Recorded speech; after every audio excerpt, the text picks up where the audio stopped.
Olá, sou a professora Ellen Cordeiro, responsável pela disciplina Fisiologia Veterinária Básica, dando continuidade à temática sobre o sistema endócrino, mais especificamente, sistema dependente do eixo hipotalâmico hipofisário. Nós falaremos sobre os circuitos constituintes desse sistema.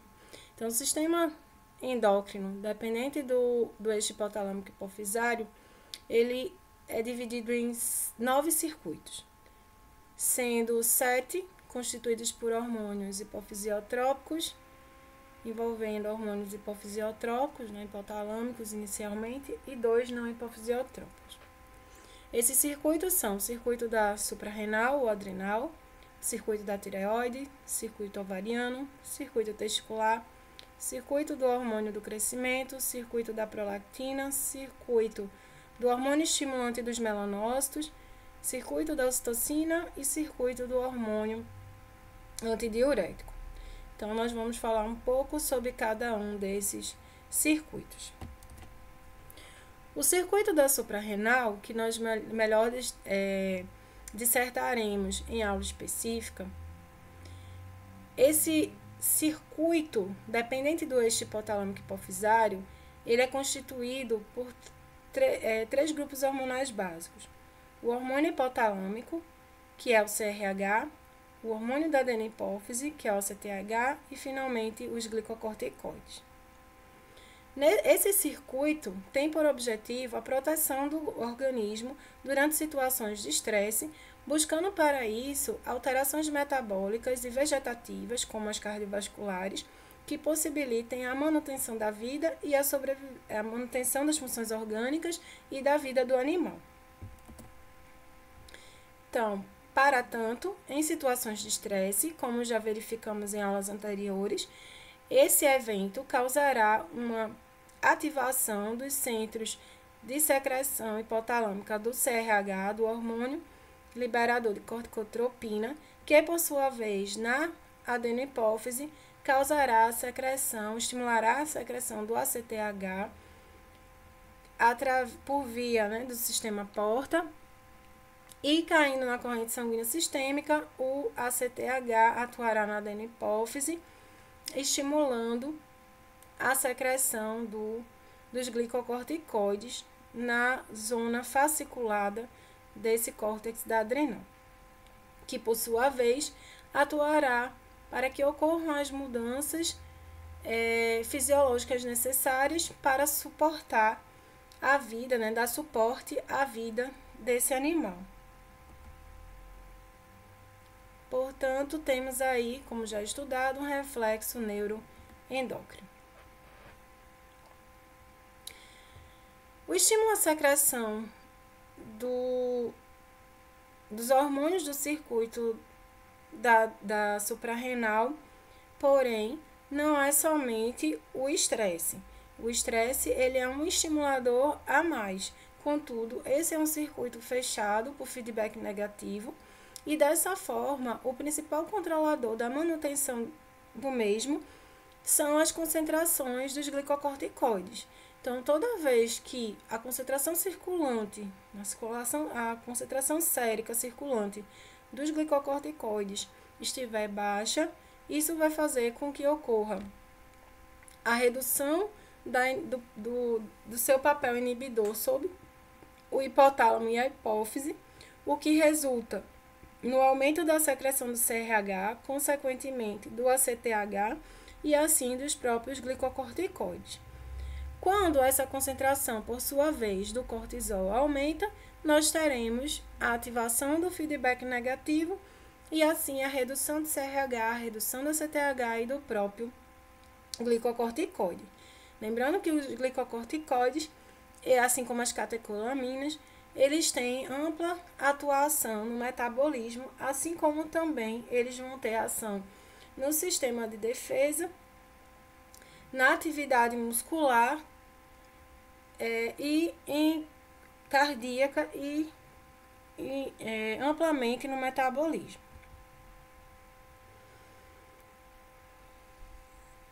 Como já dito, a regulação do sistema do circuito da suprarrenal ele se dá por feedback negativo. Então, toda vez que tivermos uma alta produção do glicocorticoide, ele atuará a nível de hipotálamo e hipófise, reduzindo a síntese e secreção de CRH, de ACTH e dos níveis da síntese de receptores de CRH na adenohipófise. Então, veja que o controle dessa secreção hormonal, ela se dá diretamente no hipotálamo, também na hipófise e sob os receptores de hormônios hipotalâmicos na hipófise. Havendo esse feedback negativo, consequentemente, com a baixa de ACTH, diminuirá a secreção do glicocorticoide, mantendo concentrações equilibradas desse hormônio. No circuito da tireoide, teremos aí como um circuito dependente do eixo hipotalâmico hipofisário, o circuito envolvendo os hormônios T3 e T4, a triiodtironina e a tiroxina. O estímulo à secreção desses hormônios são basicamente a redução de suas concentrações circulantes, além também de processos estressantes. O T3 e T4, ele tem uma função vital na regulação metabólica, ele age em inúmeros tecidos do organismo, praticamente todo o organismo sofre a atuação do T3, todo o organismo vai sofrer essa ação do T3 e T4, uma vez que ele atua nas funções, grandemente nas funções metabólicas, assim como também tem uma ação sinérgica ao GH, participando e sendo necessário para uma efetiva atuação do GH no processo de crescimento e diferenciação tecidual.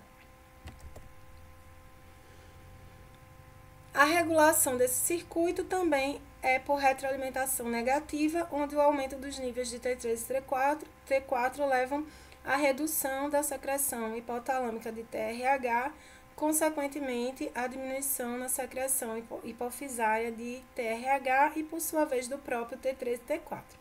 Havendo agora uma diminuição do T3 e T4, isso vai fazer com que ocorra a diminuição do feedback negativo sobre células hipotalâmicas e hipofisárias e assim aumente a síntese e secreção de TRH e TSH e, consequentemente, o estímulo à produção do próprio T3 e T4 na tireoide. No circuito ovariano, por sua vez, lembrar que os ovários, assim como os testículos, são glândulas com função dupla. Então, esses são órgãos com função dupla. Tanto tem a função de produção exócrina quanto endócrina. Então, funcionam como glândulas endócrinas, uma vez que produzem vários hormônios, entre eles esteroides gonadais, como progesterona, testosterona e estrógeno, além de outros hormônios peptídicos, e os oócitos, que são os gametas femininos. A função ovariana e de seus hormônios, ela vai variar de espécie para espécie, mas tem grande papel no controle da função reprodutiva desses animais, independente da espécie animal, da categoria de animal envolvida. Então, dessa forma, variando-se as funções dos hormônios, o estímulo à síntese e secreção dos mesmos vai variar de acordo com as espécies envolvidas, o que veremos posteriormente em aula específica sobre a fisiologia do sistema reprodutor feminino. De forma básica, esse vai ser um circuito controlado, fechado, também controlado por feedback, em geral negativo, mas também existindo a possibilidade aí de feedback positivo, como já citado, né, no caso do estrógeno, ele estimula, por exemplo, nos mamíferos, a secreção de LH e a sua ovulação. Então, a regulação, ela vai ocorrer em um circuito fechado, envolvendo feedbacks positivos e negativos. Em animais cíclicos, essa ciclicidade de secreções hormonais e de seus controles, ela vai se manter, enquanto que um animal, por exemplo, gestante ou com certas patologias, essa ciclicidade ela é interrompida. Isso nós veremos melhor em aula específica. O circuito testicular é um circuito bem mais simples do que o ovariano. Esses órgãos pares também constituem, como já dito, para os ovários, órgãos com função dupla, endócrina e exócrina. Então, o parênquima testicular ele é constituído por células intersticiais, que são as células de Leydig, são encontradas nessa região, e vão ser responsáveis pela produção do andrógeno, da testosterona. Enquanto que no túbulo seminífero, nós temos, além das células de Sertoli, as células da linhagem germinativa, que vão culminar com a produção dos espermatozoides, os gametas masculinos. Então, temos nesse testículo também função endócrina, produtora de progesterona, testosterona, estrógeno, dihidrotestosterona, assim como a produção dos gametas masculinos. Esse circuito é um circuito bem mais simples, onde se mantém um padrão hormonal constante, sem essa ciclicidade das fêmeas, e que é controlado por feedback negativo. Então, a secreção do gene RH estimula a adenopófise a produzir FSH e LH, que por sua vez estimula os testículos a produzirem os hormônios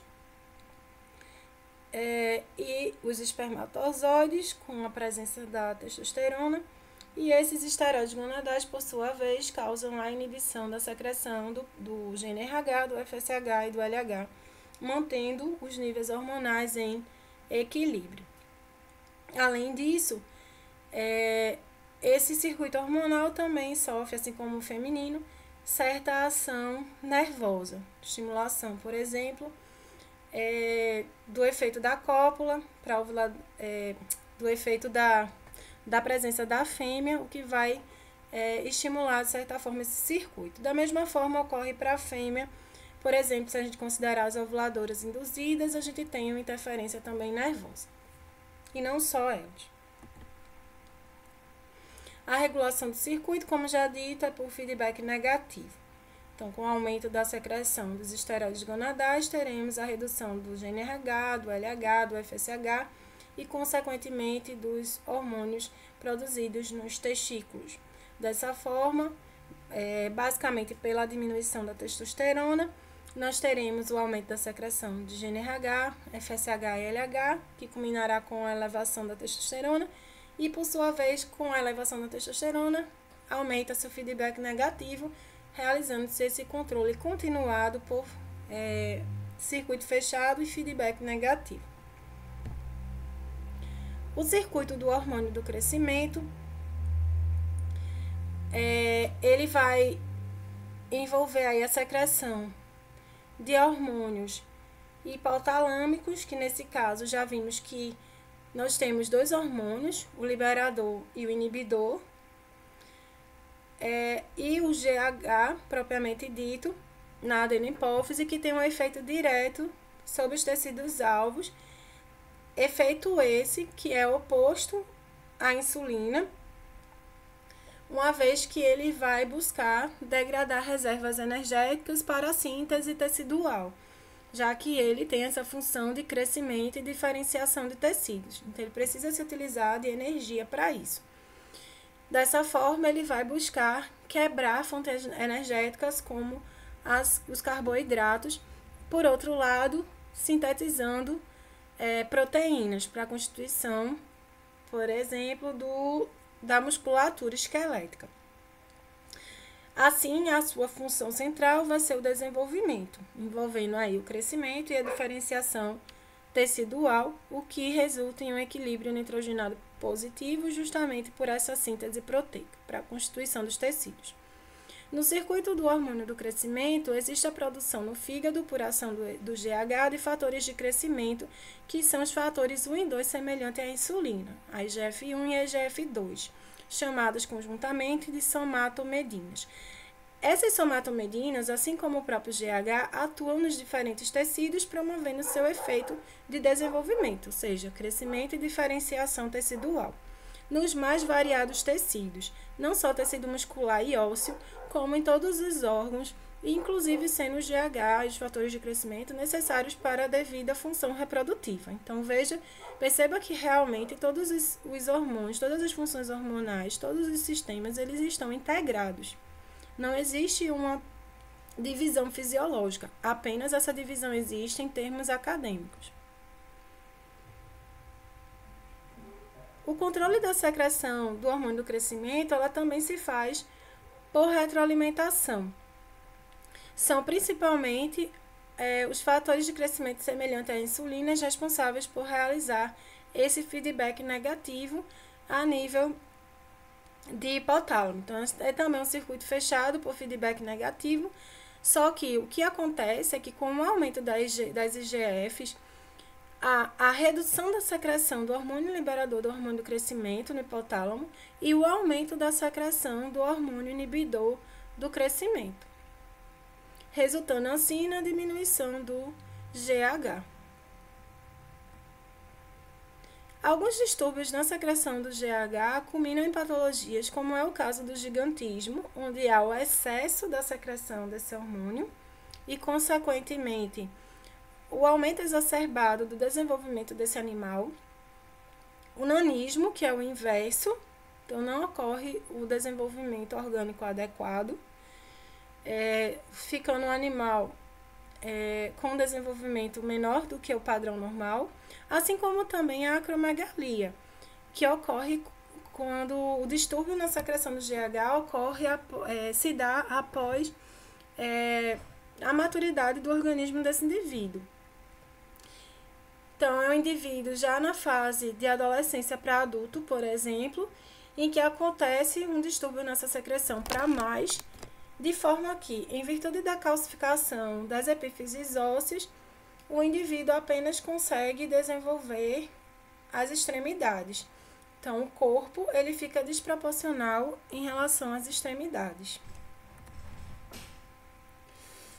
Circuito da prolactina, ele é bastante parecido com o do GH, porque já vimos que nesse circuito nós temos também dois hormônios hipotalâmicos, o hormônio liberador da prolactina e o hormônio inibidor da prolactina, que alcança a adenopófise via sistema porta e vai estimular a secreção da prolactina, que age por sua vez na glândula mamária, aumentando a síntese e secreção do leite. Essa prolactina, porém, não tem uma atuação apenas na glândula mamária, não tem uma atuação apenas na fêmea e não só na fêmea mamífera. A sua atuação principal e de maior destaque é realmente na glândula mamária, no caso dos mamíferos, onde vai desencadear a produção de leite.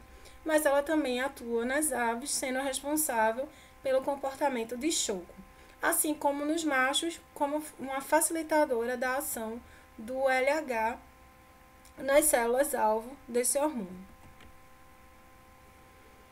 No circuito da prolactina, o estímulo à secreção da mesma se dá pelo PRH, mas no caso da fêmea mamífera, principalmente pela remoção do leite. Então, toda vez que ocorre a remoção do leite, elimina-se a pressão dentro da glândula mamária, assim como a constituição proteica do leite, que desfavorece a secreção da prolactina, havendo, portanto, o aumento da secreção, em virtude disso, do PRH e a diminuição do PIH, que é a dopamina, consequentemente aumentando a prolactina e aumentando a síntese e secreção do leite.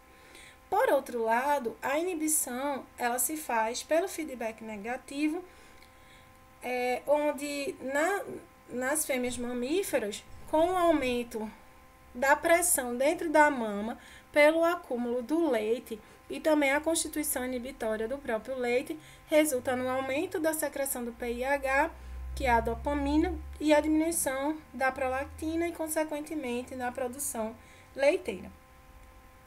Em outros animais, machos, e aves, por exemplo, essa prolactina também a sua inibição se dá pelo PIH, pela elevação do PIH e a redução do PRH, mas não com esse envolvimento da glândula mamária e da produção do leite. O sétimo circuito é o circuito do hormônio estimulante dos melanócitos, o MSH, que, como já vimos, é produzido na porção intermediária da hipófise. O seu efeito é principalmente observado em peixes, anfíbios e répteis, como já dito também, em virtude dessa granulação da melanina que é produzida por estímulo do MSH, sofrendo interferência da luminosidade e que vai culminar quando ocorre essa degranulação, escurecimento rápido da pele nesses animais. Então, a ação do MSH, portanto, neles é melhor observada. Já nos mamíferos e aves, como não ocorre essa granulação, ele apenas vai acelerar a síntese da melanina. Não vemos essa alteração na coloração de pele tão notoriamente. O controle do MSH ele está envolvido com a luminosidade. Existe já descrição de que no hipotálamo são sintetizados e secretados hormônios estimuladores, inibidores da secreção desse hormônio, mas por envolvimento da luminosidade. Com a diminuição da luminosidade, ocorre o aumento da produção do MSH. Aumentando a produção do MSH, por sua vez, ocorre o aumento da produção de melanina, que resulta no escurecimento da pele. No caso de peixes, anfíbios e répteis, isso é melhor observado porque ocorre a maior produção da melanina, o armazenamento e a degranulação, porque existem os grânulos para acumular esse pigmento. Por sua vez, aumentando a luminosidade, diminui a síntese de MSH e, consequentemente, diminui a síntese de melanina, ocorrendo o clareamento da pele desses animais. A gente observa bem isso em peixes, em répteis e anfíbios, como já dito, mas não nos mamíferos e nas aves.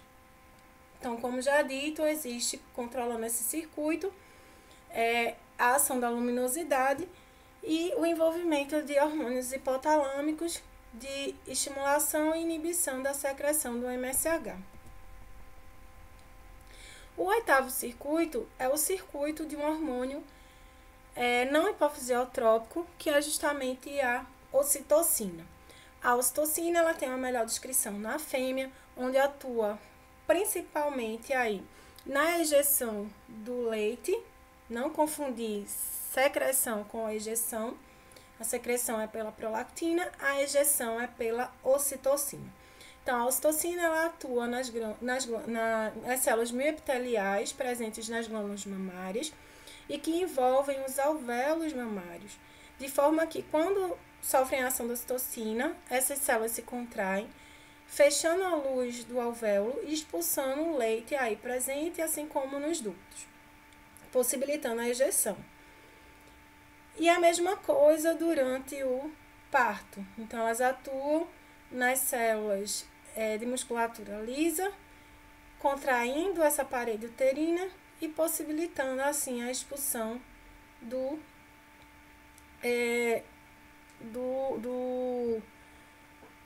recém-nascido, né? do feto. Entretanto, ela também age nas aves. Nesse caso, ela recebe um nome diferenciado, arginina vasotocina, mas que tem esse papel de contração de musculatura lisa do oviduto para que ocorra a oviposição. Bem como no macho, para auxiliar na ejaculação e outras funções também na própria fêmea são desencadeadas pela ocitocina. Então, como já estudado, a ocitocina, a secreção dela é realizada em circuito aberto, de forma que necessita da estimulação nervosa, não há participação do sistema porta para a sua atuação, uma vez que o efeito é direto, é um hormônio hipotalâmico que cai na corrente sanguínea sistêmica para que ocorra a sua ação direta. Então, a secreção da ocitocina, ela depende do estímulo nervoso, seja na amamentação, como já visto, né, a sucção, por exemplo, pelos filhotes, ou para a ejeção, no caso do macho, pela presença da fêmea, pela estimulação psíquica. Então, essa estimulação nervosa resulta na liberação da ocitocina, lá na região da neurohipófise, né, dos neurônios hipotalâmicos, e essa ocitocina vai atuar diretamente no tecido-alvo, de forma que a interrupção da ação da ocitocina se dá pela remoção do estímulo. Removeu o estímulo, metabolizou a ocitocina, o que ocorre em cerca de 1 a 3 minutos, finaliza a sua atuação. E o nono circuito é o circuito do ADH, que é o hormônio antidiurético, ou vasopressina, também um hormônio hipotalâmico, que é armazenado na neurohipófise pelas suas terminações nervosas e vai cair diretamente na corrente sanguínea sistêmica, atuando nas células-alvo, que basicamente são a musculatura lisa, sem participação de sistema porta, então, para que esse hormônio chegue até a hipófise. Na musculatura lisa, como o próprio nome já diz, esse hormônio ele vai atuar causando vasoconstricção, para que haja regulação da pressão sanguínea, como nós vamos descrever melhor posteriormente. Então, ele é um hormônio que vai atuar tanto na reabsorção de água, como o nome já diz, antidiurético, como no aumento da pressão sanguínea, quando ocorre justamente essa perda do volume sanguíneo por uma desidratação, por exemplo. Então, ele vai promover a reabsorção de água a nível renal e também a vasoconstricção para a regulação da pressão sanguínea. O controle da síntese e secreção desse hormônio se dá por meio dos níveis hídricos no organismo, pela osmolaridade do sangue. Toda vez que tiver uma alta osmolaridade sanguínea, isso vai indicar que existe uma alta concentração nesse sangue, por conta da baixa concentração de água. Tem muito soluto, pouca água. Isso é um indicativo de que o organismo precisa preservar a água. Assim, o ADH é liberado para que haja um aumento na reabsorção de água a nível renal, basicamente de túbulo coletor, e também, ao mesmo tempo, a regulação da pressão sanguínea. Se o volume sanguíneo está baixo, isso indica que a pressão sanguínea também está. De forma que o ADH, atuando nos vasos sanguíneos, causando vasoconstricção, ele eleva a pressão sanguínea e evita que o animal possa chegar até mesmo ao óbito. Então, ele é um regulador de pressão sanguínea e atua na reabsorção de água para regularizar também essa questão do volume sanguíneo. Assim, nós temos aí também, de certa forma, um reflexo neuroendócrino. E uma retroalimentação, um controle, né, por retroalimentação negativo, que se dá pelo volume de água. Então, toda vez que o volume de água é baixo, aumenta o ADH, ou seja, aumentou a osmolaridade sanguínea, aumenta a secreção do ADH e vice-versa. Mais uma vez lembrando, todas as imagens foram obtidas do Google Imagem, de forma que as aulas, em virtude de direitos autorais, dessas imagens só podem ser utilizadas com o único objetivo de esclarecer aos alunos matriculados devidamente na disciplina e de que os mesmos não podem baixar ou compartilhar as aulas ou os links das mesmas. Até a próxima. Bons estudos!